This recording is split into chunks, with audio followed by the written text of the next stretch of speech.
The Garden of Growing Time. Elena and her grandson Leo stood at the ivy-covered gate of the Sunray Community Garden. The morning air was crisp and smelled of damp earth and blooming jasmine. "Look at the tiny sprouts, Gran," Leo cried, pointing at a tray of seedlings. Elena smiled, her eyes crinkling at the corners.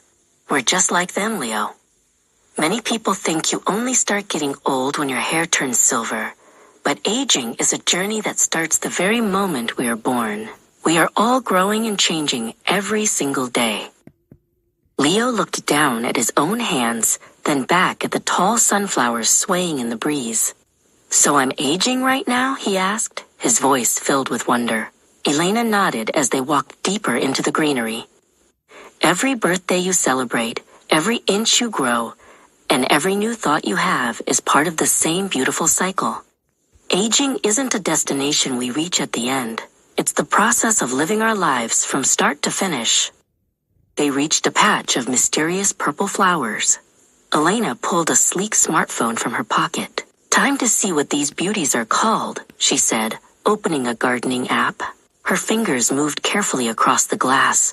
"My brain is like a wonderful stretchy muscle," she explained. "Scientists call it plasticity. It means that as long as I keep challenging myself to learn new things, like this app, my brain stays flexible and strong." Leo leaned in closer, his quick eyes spotting a button Elena had missed. "You've almost got it, Gran. Just tap that little magnifying glass there." Elena chuckled and followed his lead. "See? We make a grand team. My experience and your fast fingers work perfectly together. Our lives are linked like the roots beneath our feet, and when we support each other, the whole garden thrives." Inspired by his grandmother, Leo picked up a small spade and began to dig a hole for a new sapling. He listened intently as Elena told him stories of how the garden looked when she was his age. He realized that by sharing her wisdom, she was planting seeds in his mind, while he used his youthful energy to help her with the heavier tasks. Elena's knees felt a little stiff today. Her arthritis often hummed like a quiet radio in the background. But she didn't let it stop her from enjoying her favorite place. She pulled out a bright orange trowel with a thick, soft handle and sat down on a sturdy, padded garden stool that she carried with her. "I can't dig the whole plot like I used to," Elena explained as Leo watched her carefully trim a rosebush. "So, I choose the tasks I love most, like pruning, and I use these clever tools to help me. It's called selective optimization. I focus on what I am best at and use my stool and tools to compensate for my stiff joints. It's all about working smarter, not harder." For Elena, the garden wasn't about being the fastest or the strongest person there.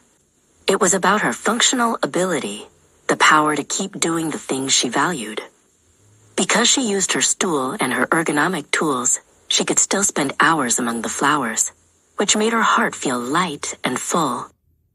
As the sun began to set, casting long, golden shadows across the vegetable patches, Leo looked at his grandmother with new eyes.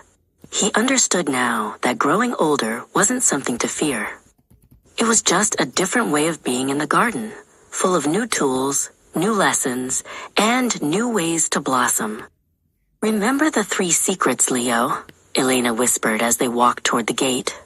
"Keep your mind busy by learning something new every day, stay close to the people you love, and always find a way to do the things that make you happy, no matter how much you grow."